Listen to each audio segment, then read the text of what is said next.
ಹರೇ ಶ್ರೀನಿವಾಸ.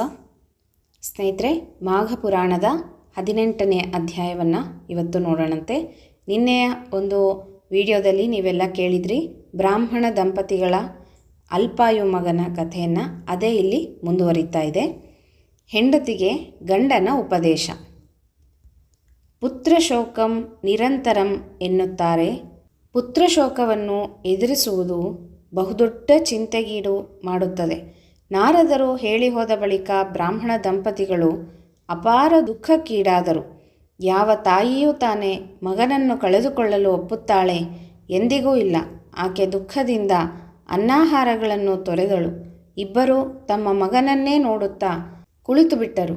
ಕಠಿಣ ತಪಸ್ಸನ್ನಾಚರಿಸಿ ಪಡೆದಂಥ ಮಗನನ್ನು ಮುದ್ದಾಡಿದರು.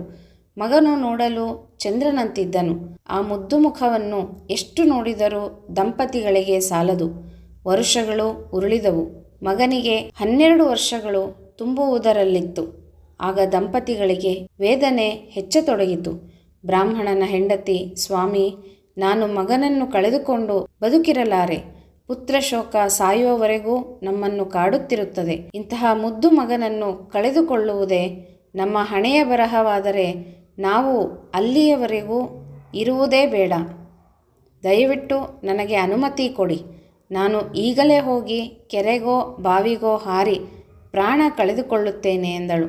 ಬ್ರಾಹ್ಮಣನಿಗೆ ಹೆಂಡತಿಯು ಹೇಳಿದ್ದು ಮತ್ತೂ ಅವನ ನೋವನ್ನು ಹೆಚ್ಚಿಸಿತು. ಅವನು ತನ್ನ ಭಾರ್ಯೆಯನ್ನು ಸಮಾಧಾನಪಡಿಸುತ್ತಾ, ಪ್ರಿಯೇ, ನೀನು ಹೇಳುವುದು ಸರಿಯೇ. ಪುತ್ರಶೋಕವನ್ನು ನಾವಿಬ್ಬರೂ ಸಹಿಸಿಕೊಂಡಿರಲಾರೆವು. ಅದು ಇಬ್ಬರನ್ನು ಬಾಧಿಸುತ್ತದೆ.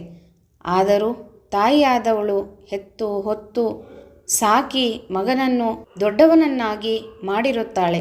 ನಿಜ, ವಿಧಿ ನಿಯಮದ ಪ್ರಕಾರ ಮಗ ತೀರಿಕೊಳ್ಳುತ್ತಾನೆ. ನಾರದರ ಮಾತು ಎಂದೂ ಸುಳ್ಳಾಗುವುದಿಲ್ಲ.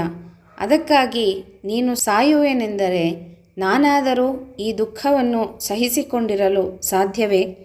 ನೀನು ಚಿಂತಿಸಬೇಡ. ಜಾತಸ್ಯ ಮರಣಂ ಧ್ರುವಂ ಎನ್ನುವಂತೆ ಹುಟ್ಟಿದವರು ಸಾಯಲೇಬೇಕು. ಕೆಲವರು ಮೊದಲು ಸತ್ತರೆ ಕೆಲವರು ನಿಧಾನವಾಗಿ ಸಾಯುತ್ತಾರೆ.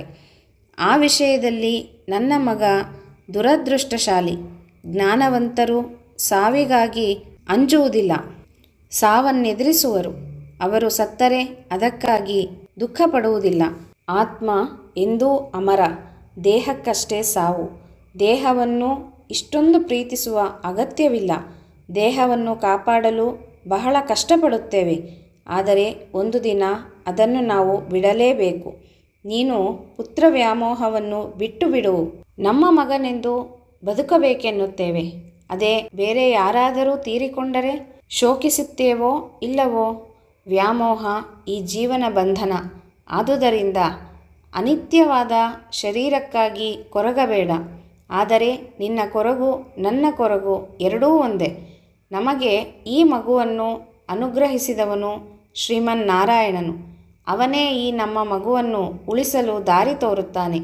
ನಾನಾದರೂ ಈಗಲೇ ಶ್ರೀಹರಿಯನ್ನು ಪೂಜಿಸತೊಡಗುತ್ತೇನೆ. ಪುತ್ರನ ಮರಣಕ್ಕಾಗಿಯಲ್ಲ, ಆದರೆ ಬಾಳಿ ಬದುಕಬೇಕಾದವನು ಬದುಕಲೆಂದು ಅವನಲ್ಲಿ ಮೊರೆ ಇಡುತ್ತೇನೆ. ಈ ಸಂಸಾರವೆಂಬುದು ಮಾಯೆ. ನಾವು ತೊರೆದರೂ ಮಾಯೆ ಬಿಡುವುದಿಲ್ಲ. ಕಾಮವು ಬಯಕೆಗಳನ್ನು ಹುಟ್ಟಿಸುತ್ತದೆ. ಅದು ಈಡೇರದಿದ್ದಾಗ ಕೋಪ ಉಂಟಾಗುತ್ತದೆ.